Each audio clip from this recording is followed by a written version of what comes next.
أيها الذين آمنوا صلوا عليه وسلموا تسليما সবাই দরুদ ইব্রাহিম পড়ি اللهم صل على محمد وعلى آل محمد كما صليت على إبراهيم وعلى آل إبراهيم إنك حميد مجيد اللهم بارك على محمد وعلى آل محمد كما باركت على إبراهيم وعلى آل إبراهيم إنك حميد مجيد الحمد لله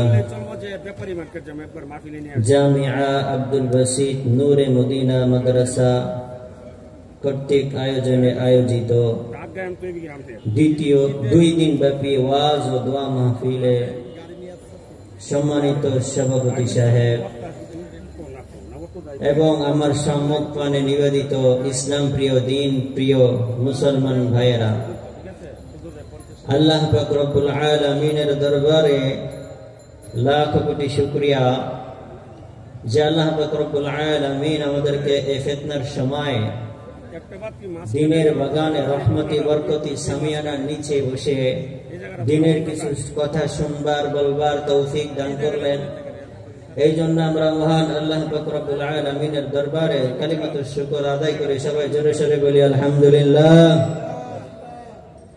সম্মানিত ভাইয়েরা, সংখ্যায় সামিয়ানার নিচে সদস্য অনেক কম, তবে এটাতে মনক্ষুণ্ণ হওয়ার, মন খারাপ করার কোনো কারণ নাই। কারণ আমরা ইতিহাস খুঁজলে দেখতে পাই ইসলামের শুরু থেকে কম সংখ্যার থেকে বিজয় শুরু হয়েছে। সুবহানাল্লাহ পড়েন। আল্লাহ পাক রব্বুল আলামিন হযরত মূসা আলাইহিস সালাতু ওয়াস সালামকেও ওই কম সংখ্যক সৈন্যের মাধ্যমে বিজয় করেছিলেন। আল্লাহ তাআলা জানে কোরআনে কারীমের ভিতরে বলেছেন তোমরা সংখ্যার দিকে লক্ষ্য করবা না, তোমরা লক্ষ্য করবা হক কোনটা। এজন্য আল্লাহ তাআলা বলে দিয়েছেন কাম মিন ফিআতিন কালিলাতিন غلبت فئة كثيرة من الناس। এরকম অনেক দল আছে যারা সংখ্যায় কম কিন্তু সংখ্যায় অনেক বড়, সৈন্য সামন্ত অনেক বেশি, এদের উপরে তারা বিজয় লাভ করেছে। সুবহানাল্লাহ। এদের মূলে রয়েছিল কি? মূলে রয়েছিল হলো তাকওয়া। তো তাকওয়াওয়ালা, অন্তরে আল্লাহর ভয়ওয়ালাদের সংখ্যা যদি কম হয় তবুও তারা অন্যদের উপরে বিজয় লাভ করবে। সুবহানাল্লাহ। এই জন্যে আমরা এখানে গুনাহগাতা কয়েকজন বসে আছি, এটা নিয়ে কি আপনাদের কারো মন খারাপ আছে? আপনারা খুশি আছেন না ভাই? ইনশাআল্লাহ, আলহামদুলিল্লাহ। তো যাই হোক, সময় সংক্ষিপ্ত, এই জন্য একটা আয়াত আপনাদের সামনে তেলাওয়াত করেছি। এই আয়াতের উপরে কিঞ্চিত পরিমাণ আলোকপাত করার প্রয়াস চালাবো ইনশাআল্লাহ। ওয়া মা তাওফীকি ইল্লা বিল্লাহ। সম্মানিত হাজিরিন, আয়াতের ভিতরে আল্লাহ পাক রব্বুল আলামিন যে কথাটা বলতেছেন এই কথাটা আমরা সবাই জানি। আমরা সব সময় হুজুরদের মুখে বলতে শুনি যে নিয়ামতের উপরে আল্লাহ পাক রব্বুল আলামিনের শুকরিয়া আদায় করতে হবে। শুকরিয়া যদি আদায় না করি, শুকরিয়া আদায় করলে আল্লাহ তাআলা নিয়ামত বাড়ায় দিবেন, শুকরিয়া আদায় না করলে আল্লাহ পাক রব্বুল আলামিন নিয়ামত ছিনায় নেবেন। এই কথা আমরা সর্বত্র হুজুরদের কাছ থেকে শুনে থাকি যে নিয়ামতের শুকরিয়া আদায় করতে হবে। এখন এখানে একটা সমস্যা দাঁড়ায় যায়, অনেকে আমরা মনে করি যে নিয়ামত মানে আল্লাহ পাক রব্বুল আলামিন আমাদের 2-3টা বিল্ডিং দিছে, এটা একটা নিয়ামত। লাখ লাখ টাকা দিছে, এটা একটা নিয়ামত। অনেকগুলা জমি আছে, ছেলে বিদেশে থাকে, মাসে লাখ লাখ টাকা কামায়, এটা একটা নিয়ামত। তো নিয়ামতকে আমরা শুধু ধন সম্পদের উপরে সংক্ষিপ্ত করে রেখেছি, অথচ নিয়ামতটা শুধু ধন সম্পদের উপরে সীমাবদ্ধ না। নিয়ামত আল্লাহ পাক রব্বুল আলামিনের পক্ষ থেকে যে নিয়ামত, এটার পরিধি, এটার সীমা অনেক ব্যাপক। আল্লাহ পাক রব্বুল আলামিন মানবের কল্যাণে, মানুষের কল্যাণে যা কিছু দিয়েছেন, এই সব কিছুই হলো আল্লাহ পাক রব্বুল আলামিনের পক্ষ থেকে নিয়ামত। সুবহানাল্লাহ। সুতরাং আল্লাহ পাক রব্বুল আলামিন কথা বলার জন্য জবান দান করছেন, এই জবানটাও হলো আল্লাহ পাক রব্বুল আলামিনের পক্ষ থেকে বান্দার প্রতি নিয়ামত। দেখার জন্য চোখ দান করছেন, এই চোখটাও আল্লাহ পাকের পক্ষ থেকে নিয়ামত। ভালো মন্দ জ্ঞান নেওয়ার জন্য নাক দান করছেন, এটাও আল্লাহ তাআলার পক্ষ থেকে নিয়ামত। আমরা ভালো মন্দ স্বাদ গ্রহণ করতে পারি জিহ্বা, এটাও আল্লাহ তাআলার পক্ষ থেকে নিয়ামত। আল্লাহ তাআলা মস্তিষ্ক দান করছেন, যার মাধ্যমে আমরা ভালো মন্দ নির্ণয় করতে পারি, এটাও আল্লাহ তাআলার পক্ষ থেকে একটা নিয়ামত। আল্লাহ পাক রব্বুল আলামিন আমার সন্তান দান করছেন, এই সন্তান আমার পক্ষ থেকে, আল্লাহর পক্ষ থেকে আমার কাছে নিয়ামত। যেহেতু আল্লাহ পাক রব্বুল আলামিন বলেছেন নিয়ামতের যদি শুকরিয়া আদায় করা হয়, আল্লাহ পাক রব্বুল আলামিন নিয়ামত বাড়ায় দেন। আর যদি নিয়ামতের না শুকরি করা হয়, নিয়ামত ছিনিয়ে নেন, বরং আরো বড় আযাবে গ্রেফতার করে দেন। এই জন্য নিয়ামত গুলা আমাদের চিনা দরকার। আল্লাহ তাআলা নিয়ামত কি কি আমাদেরকে দান করেছেন বোঝা দরকার। নিয়ামত গুলো বুঝে এই নিয়ামতের শুকরিয়া আমাদের আদায় করা দরকার। এই নিয়ামতের শুকরিয়া যদি আমরা ভালোভাবে আদায় করতে পারি, তাহলে আল্লাহ পাক রব্বুল আলামিন আমাদের নিয়ামত বাড়ায় দিবেন। সুবহানাল্লাহ। নিয়ামতের যদি ঠিকঠাক শুকরিয়া আদায় করি, আল্লাহ পাক রব্বুল আলামিন নিয়ামত বাড়ায় দিবেন। সম্মানিত ভাইরা, সময় কম, সংক্ষেপে কথাগুলা বলতেছি, মনোযোগ দিয়ে শুনবেন। যদি মনোযোগ না দেন, কথাগুলা কিন্তু হারায় যাবে, আর বুঝতে পারবেন না। যেহেতু আল্লাহ পাক রব্বুল আলামিনের পক্ষ থেকে সব কিছু আমাদের কাছে নিয়ামত, আর নিয়ামতের শুকরিয়া আদায় করা আমাদের উপরে ওয়াজিব। নিয়ামতের শুকরিয়া আদায় করব কেমনে? প্রশ্ন একটা এখানে দাঁড়ায় যায়, নিয়ামতের শুকরিয়া আদায় করব কেমনে? বলবেন হুজুর আপনারাই তো বললেন যে নিয়ামতের শুকরিয়া আদায় করার জন্য বলবেন আলহামদুলিল্লাহ, তাহলেই তো নিয়ামতের শুকরিয়া আদায় হয়ে গেল। আবার এখানে প্রশ্ন করার কি আছে? আমি বলবো ভাই না না, নিয়ামতের শুকরিয়া শুধু আলহামদুলিল্লাহ এই শব্দ দ্বারা আদায় করলে হয় না। নিয়ামতের শুকরিয়া আদায় করার আরো কিছু তরিকা আছে। উলামায়ে কেরাম এই নিয়ামতের শুকরিয়া আদায় করার 3 তরিকা বয়ান করছেন। কয় তরিকা ভাই একটু বলি? 3 তরিকা বয়ান করছেন। 3 ভাবে একটা নিয়ামতের শুকরিয়া আদায় করতে হয়। 1 নাম্বার শুকরিয়া আদায় করার 1 নাম্বার তরিকা হলো আল ইতিরাফু বিল কুলুব, অন্তর দ্বারা স্বীকার করা যে এই নিয়ামতটা আল্লাহ তাআলা আমার দিয়েছেন। আল্লাহ পাক রব্বুল আলামিন কাউরে যদি কোরআনের হাফেজ বানায়, কাউরে যদি কোরআন পড়ার তৌফিক দান করে, বুঝতে হবে আল্লাহ তাআলা এই নিয়ামতটা তারে দান করছেন। আল্লাহ তাআলা যদি কাউরে ঈমান আনার তৌফিক দান করে, বুঝতে হবে এটা আল্লাহ পাক রব্বুল আলামিনের পক্ষ থেকে একটা নিয়ামত, তৌফিক। ঈমানের তৌফিক হওয়া এটাও একটা নিয়ামত। এই যে নিয়ামত, এটা অন্তর দ্বারা বিশ্বাস করতে হবে এটা দিয়েছেন কে? আল্লাহ। এই নিয়ামতটা আল্লাহ তাআলা দিয়েছেন, এটারে স্বীকার করা, শুকরিয়া আদায় করার একটা তরিকা। আর একটা তরিকা হলো শুকরিয়া আদায় করার যেই নিয়ামতটা দান করেছেন, যেই সত্তা মহান আল্লাহ পাক রব্বুল আলামিনের, এর উপরে শুকরিয়া আদায় করা যে মাওলা আমি হকদার ছিলাম না, আমি হকদার ছিলাম না, আমি হকদার ছিলাম না কোরআন তেলাওয়াত করার, আমার ক্ষমতা ছিল না হাফেজ হওয়ার, আমার ক্ষমতা ছিল না আমি বিজ্ঞানী হব, রিসার্চ করব। আপনি চাইলে আমারে পাগল বানায় দিতে পারতেন, আমি বাজারে ঘাটে উলঙ্গ হয়ে ঘোরাফেরা করতাম। আপনি চাইলে আমারে অপদস্থ, অপমানিত, লাঞ্ছিত করতে পারতেন, কিন্তু না করেন নাই। আপনি আমারে আকল দান করছেন, এই জন্যে আমি আপনার শুকরিয়া আদায় করি। শুকরিয়া আদায় করার প্রথম সিস্টেম হলো, প্রথম সিস্টেম হলো আল্লাহ পাক রব্বুল আলামিন যে এই নিয়ামতটা আমারে দিয়েছেন এটা স্বীকার করা। দ্বিতীয় তরিকা হলো এর উপরে আল্লাহ তাআলার প্রশংসা করা। 3 নাম্বার তরিকা হলো আল্লাহ তাআলা যে নিয়ামতটা আমারে দান করছেন এই নিয়ামতটা হলো আল্লাহর রাস্তায় আল্লাহকে রাজি খুশি করার জন্য ব্যয় করা। সুবহানাল্লাহ বলেন।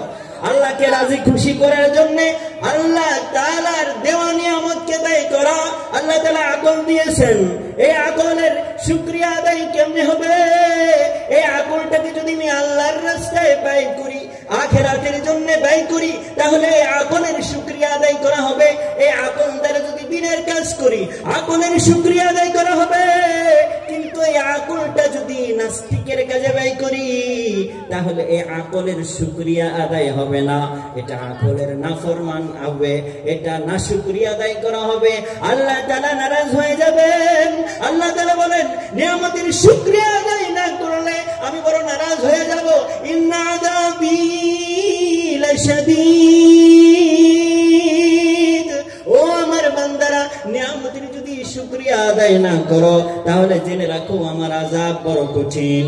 আকলের শুকরিয়া আদায় করলা না, দিনের কাজে ব্রেনটা খাটাইলা না, তোমার নামাজ পড়তে হবে আকলটা খাটায়া বুঝলা না, তোমার কোরআন পড়তে হবে আকলটা খাটায়া বুঝলা না, সম্পদ দান করছি দান করতে হবে আকলটা খাটায়া বুঝলা না, সম্পদটারে গুনাহের কাজে ব্যয় করলা, আল্লাহ তাআলার দেওয়া কাজের ভিতরে ব্যয় করলা না, আল্লাহ পাক রব্বুল আলামিনের দেওয়া মালের শুকরিয়া আদায় করা হইল না। এই শুকরিয়া আদায় না করার কারণে আল্লাহ পাক রব্বুল আলামিন এই না শুকরি বান্দারে বড় আযাবের ভিতরে গ্রেফতার করে দিবে। এমন আযাব, সেই আযাব থেকে বেঁচে ফেরা বড় কঠিন। এই আযাব থেকে বেঁচে ফেরা বড় কঠিন। এই জন্য মহান আল্লাহ পাক রব্বুল আলামিনের সকল নিয়ামতের শুকরিয়া সফলভাবে, কামেলভাবে, পরিপূর্ণভাবে আদায় করতে হবে। পরিপূর্ণ নিয়ামতের শুকরিয়া আদায়ের জন্য আমাদের এই 3টে যে ধাপ আমি বয়ান করলাম প্রত্যেকটাই পার করতে হবে। 1 নম্বরে এটা স্বীকার করতে হবে যে আল্লাহ তাআলাই এই নিয়ামত দান করেছেন। 2 নম্বরে এইটা স্বীকার করতে হবে, এই প্রশংসা করতে হবে যে আল্লাহ পাক রব্বুল আলামিন নিয়ামত দান করেছেন, এই জন্য আল্লাহ তাআলার প্রশংসা। 3 নম্বরে যে নিয়ামতটা আল্লাহ তাআলা দান করেছেন, আল্লাহর নিয়ামত আল্লাহর রেজামন্দির কাজেই ব্যয় করতে হবে। যদি আমরা এই নিয়ামতটা অন্য কাজে ব্যয় করি তাহলে এটা আমাদের নিয়ামতের নাশুকরি হবে। এই জন্য আল্লাহ তাআলা সন্তান দান করেছেন। সন্তান একটা বড় নিয়ামত। মানুষের হাতের ভিতরে যতগুলা বড় বড় নিয়ামত আছে, দুনিয়ায় চলার কাজে যেগুলাকে ব্যবহার করা হয়, সম্পদ হচ্ছে একটা নিয়ামত, স্ত্রী হলো একটা নিয়ামত, আর সবচাইতে গুরুত্বপূর্ণ একটা নিয়ামত যেটা আমার বৃদ্ধ বয়সে বড় কাজে দিবে। আমি যখন বৃদ্ধ হয়ে যাব, আমি যখন চলতে পারবো না, আমি যখন কামাই করতে পারবো না, আমি যখন নিজের হাতে উঠায় খাইতে পারবো না, আমি যখন নিজে হেঁটে হেঁটে টয়লেটে যাইতে পারবো না, আমি অসুস্থ হয়ে গেলে নিজে নিজে ডাক্তারের কাছে যাইতে পারবো না, ওই সময়ের জন্য আমার মাওলা আমার জন্য একটা নিয়ামত নির্ধারণ করে রেখেছেন। ওই নিয়ামতের নাম হলো আমাদের নেক সন্তান। সুবহানাল্লাহ বলেন। আমাদের নেক সন্তান হলো আমাদের দুনিয়ার জগতে সবচেয়ে বড় একটা নিয়ামত। এই নিয়ামতের যদি আমরা শুকরিয়া আদায় না করি, আল্লাহ পাক রব্বুল আলামিনের কাছে ধরা খেয়ে যেতে হবে। এই নিয়ামতের শুকরিয়া কেমনে আদায় করব? আগেই বলেছি নিয়ামতের শুকরিয়া আদায়ের তিনটা তরিকা। এক নম্বর হলো নিয়ামত দাতার শুকরিয়া ইতিরাফ করা, স্বীকার করা যে এটা আল্লাহ তাআলাই দান করেছেন, সন্তান আমারে আল্লাহ তাআলাই দান করেছেন। যদিও আমি মাজারে গিয়া বাবার দরবারে সেজদা করে সন্তান পাইছি, কিন্তু না না, কিন্তু বাবার সন্তান দেওয়ার ক্ষমতা নাই। সন্তান দেওয়ার ক্ষমতা আছে একমাত্র কার? আল্লাহর। সন্তান দেওয়ার ক্ষমতা একমাত্র আছে আল্লাহর। এই জন্যে স্বীকার করতে হবে এই সন্তান আমাকে কোনো বাবাই দেয় নাই, কোনো মাজারে গিয়ে পাই নাই, কোনো ডাক্তারে দেয় নাই, কোনো ডাক্তারে দেয় নাই। আমরা বলি যে ডাক্তারে চিকিৎসা করছে পাইছি, না না, সন্তান আমারে দান করছেন কি? আল্লাহ। এটা ইতিরাফ করতে হবে, স্বীকার করতে হবে, তাহলে শুকরিয়া আদায় করা হবে নিয়ামতের। 2 নম্বরে আল্লাহ তাআলা সন্তান দান করছেন, আল্লাহ তাআলার শুকরিয়া আদায় করতে হবে। 3 নম্বরে আল্লাহ তাআলা সন্তান নামক যে নিয়ামত আমাদেরকে দান করলেন, এই নিয়ামতটা আল্লাহ তাআলার রেজামন্দিতে ব্যয় করতে হবে। এই জন্যে শৈশবে আল্লাহ পাক রব্বুল আলামিনের হুকুমে আমাদের সন্তানদেরকে দ্বীন শিখাতে হবে, আমাদের সন্তানদেরকে কোরআন চিনাতে হবে, আমাদের সন্তানদেরকে আল্লাহ চিনাতে হবে। আমরা যদি আমাদের সন্তানদেরকে কোরআন না শিখাই, আমরা যদি আমাদের সন্তানদেরকে আল্লাহ না চিনাই, আমরা যদি আমাদের সন্তানদেরকে কবর না চিনাই, আমরা যদি আমাদের সন্তানদেরকে না চিনাই যে আল্লাহ তাআলার সামনে দাঁড়াতে হবে, আল্লাহ তাআলার সামনে বিচার হবে, বিচার, তাহলে সেই সন্তান আল্লাহ পাক রব্বুল আলামিনের কাছে কিয়ামতের ময়দানে আমাদের বিরুদ্ধে নালিশ দায়ের করবে। সন্তান বলবে, মাওলা, আমি ওই সকল বাবা মারে আমার আপনি জাহান্নামে দিবেন, তার আগে আমার বাবা মারে ডাকেন, আমি আমার বাবা মার বুকে পাড়া দিয়া তারপরে জাহান্নামে যাব। নাউজুবিল্লাহ পড়েন। আল্লাহ পাক রব্বুল আলামিনের দেওয়া নিয়ামত হলো সন্তান। এই সন্তানকে সঠিক শিক্ষা দেয়া আমার জিম্মাদারি। এটা হলো আল্লাহ পাক রব্বুল আলামিনের নিয়ামতের শুকরিয়া আদায়। যদি শুকরিয়া আদায় না করি, আল্লাহ পাক রব্বুল আলামিন আমার থেকে এই নিয়ামতটা ছিনিয়ে নিবেন, অথবা আমার এই নিয়ামতটারে নষ্ট করে দিবেন। কেমনে নষ্ট করবেন? এমনে, সন্তানরে বড় আদর যত্ন করে লালন পালন করেছি, সন্তান শৈশবে যা চেয়েছে তাই দিয়েছি, নামি দামি স্কুল কলেজে লেখাপড়া করাইছি, লেখাপড়া করার পরে সন্তান বড় টাকাওয়ালা হয়ে গেছে, লাখ লাখ কোটি কোটি টাকা কামাই করে, কিন্তু আমি সন্তানরে দিন শিক্ষা দেয় নাই। সে বুঝে না যে মা বাবার বৃদ্ধকালে মা বাবার জিম্মাদারি উঠানো সন্তানের দায়িত্ব। সন্তান বুঝে না, সন্তান দেখে আমার ব্যবসায়ী কাজের ভিতরে খলল পয়দা হইতেছে, ব্যবসায়ী কাজ ঠিক মতো করা যাইতেছে না। সন্তান বাবা মারে রেখে এসে বৃদ্ধাশ্রম, বাবা মায়ের বৃদ্ধাশ্রমে ঢুকে ঢুকে সেখানে মৃত্যুবরণ করে। যদি আমরা সন্তানকে সঠিক শিক্ষা দিতাম, আল্লাহ তাআলার নিয়ামতকে আল্লাহর রাস্তায় চলার মতো সিস্টেম করে দিতাম, তার সামনের রাস্তা খুলে দিতাম, তাহলে আমার সন্তান আমাকে কখনোই বৃদ্ধাশ্রমে রেখে আসতো না। আবার অনেকে আমাদেরকে এসে বলে, হুজুর, ছেলের সাথে আর পারি না, ছেলে কথা শোনে না, মেহেরবানি করে একটা তাবিজ দেন যাতে করে আমার ছেলে আমার কথা শুনে। আমি বলি, ভাই, আপনার ছেলেরে এখন আর তাবিজ দিয়ে কাজ হইব না, কারণ মরার পরে ঔষধ খাওয়ায় আর কোনো লাভ আছে? আপনার ছেলেরা তো আপনি ছোট থেকে দিনের শিক্ষা না দিয়ে মেরে ফেলাইছেন, হত্যা করে ফেলাইছেন। আপনার ছেলের এখন তাবিজ দিয়ে কাজ হবে না। আপনি পারলে শেষ সাথে উঠে আল্লাহ পাক রব্বুল আলামিনের কাছে 2 ফোঁটা চোখের পানি ফেলান, 2 ফোঁটা চোখের পানি ফেলাইয়া আল্লাহ পাক রব্বুল আলামিনের কাছে কেঁদে কেঁদে দোয়া করেন। আল্লাহ পাক রব্বুল আলামিন আপনার চোখের পানির বদলে যদি আপনার সন্তানকে পরিবর্তন করে, তাহলে হতে পারে এছাড়া তাবিজ দিয়া পানি পড়া খাওয়াইয়া ফু দিয়া আপনার সন্তানের আর কাজ হবে না। আপনার সন্তানকে আপনি শৈশবে মেরে ফেলেছেন। এই জন্য আল্লাহ পাক রব্বুল আলামিনের পক্ষ থেকে দেওয়া এই নিয়ামতগুলোর শুকরিয়া আদায় করা দরকার আছে না নাই? অবশ্যই দরকার আছে। শুকরিয়া আমি বললাম তিন ভাবে শুকরিয়া, তিনটা ধাপ পার করলে একটা পরিপূর্ণ শুকরিয়া আদায় করা হয়।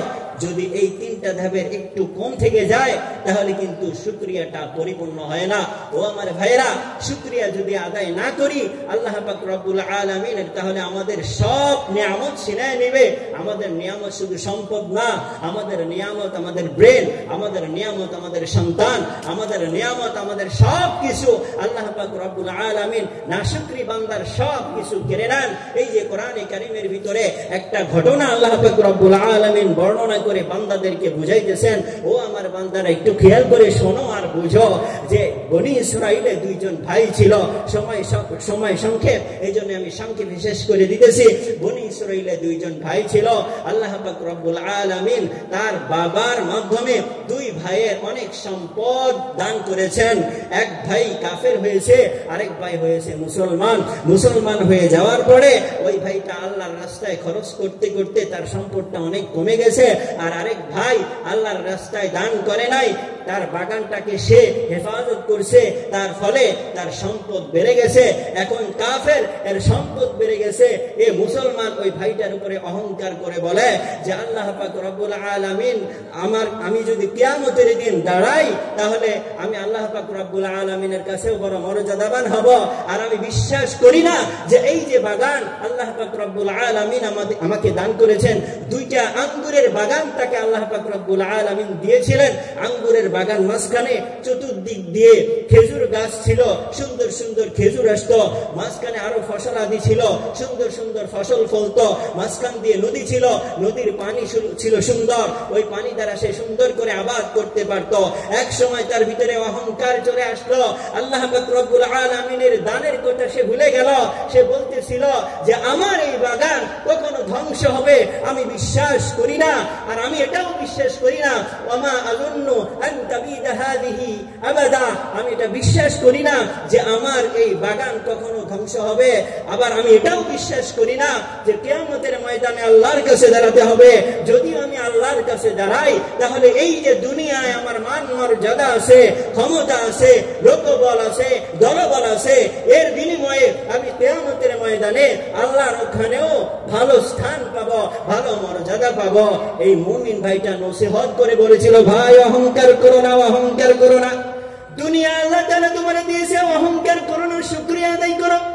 যখন বাগানে প্রবেশ করো তখন বলো যে আমার কোনো শক্তি নাই, লা হাওলা ওয়ালা কুওয়াতা ইল্লা বিল্লাহ, আমার শক্তিতে কিছু হয় নাই, সব দিয়েছেন একমাত্র আল্লাহ। এভাবে একটু আল্লাহ তাআলার শুকরিয়া আদায় করো। যদি তুমি আল্লাহ তাআলার শুকরিয়া আদায় না করো তাহলে দেখা যাবে তোমারে আল্লাহ তাআলা যে নিয়ামতটা দান করছেন কিছুদিনের ভিতরেই সেই নিয়ামতটা আল্লাহ তাআলা ধ্বংস করে দিবে। কিছুদিনের ভিতরেই নিয়ামতটা ধ্বংস হয়ে যাবে। ঠিক দেখা গেছে তাই।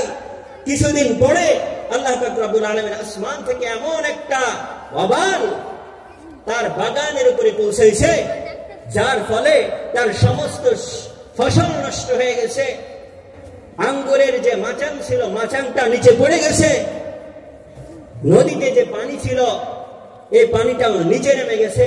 তার একদম সব কিছু নষ্ট হয়ে গেছে। তার যে দলবল ছিল, দলবল তার থেকে দূরে সরে গেছে। তখন সে মাথায় হাত দেয় আর আফসোস করে, হায় আফসোস, আমি যদি আমার ভাইয়ের কথা শুনতাম তাহলে আমার আজকে এই দিন দেখতে হতো না। এই জন্য প্রিয় ভাই, আদর্শ বুজুর্গ, আপনাদের নসিহত করে যাই, আমি নিজেকেও নসিহত করি। বুজুর্গানে কেরাম বলতেছেন, আল্লাহ পাক রব্বুল আলামিন বলতেছেন, হাদিসে বলতেছেন, সব সময় ওয়াজ হইতেছে আল্লাহ পাক রব্বুল আলামিনের শুকরিয়া আদায় করো, আল্লাহ পাক রব্বুল আলামিনের হুকুম মানো, আল্লাহ পাক রব্বুল আলামিনের আদেশ মানো। যদি মানো তোমাদের জন্য কল্যাণ রয়েছে। কিন্তু আমাদের কানের কি হলো, আমাদের জবানের কি হলো? আমাদের কানে এমন পর্দা পড়ে গেছে, আল্লাহ পাক রব্বুল আলামিনের এই নিদা, আল্লাহ পাক রব্বুল আলামিনের আওয়াজ আমাদের কানে আসতেছে না, আমাদের দিলে লাগতেছে না, আমাদের মস্তিষ্কে এই বিষয়টা আসতেছে না যে আমাদের নামাজ পড়তে হবে, আমাদের রোজা রাখতে হবে, আমাদের মালের যাকাত দিতে হবে, আমাদের সন্তানদেরকে দ্বীন শিখাতে হবে। আমরা আমরা যদি সন্তানদেরকে দিন না শিখাই, এটা আল্লাহ পাক রব্বুল আলামিনের পক্ষ থেকে নিয়ামত, তাহলে এই নিয়ামতের না শুকরিয়া আদায় করা হয়। এই জন্যও আমাদের আল্লাহ পাক রব্বুল আলামিনের কাছে ধরা খেতে হবে।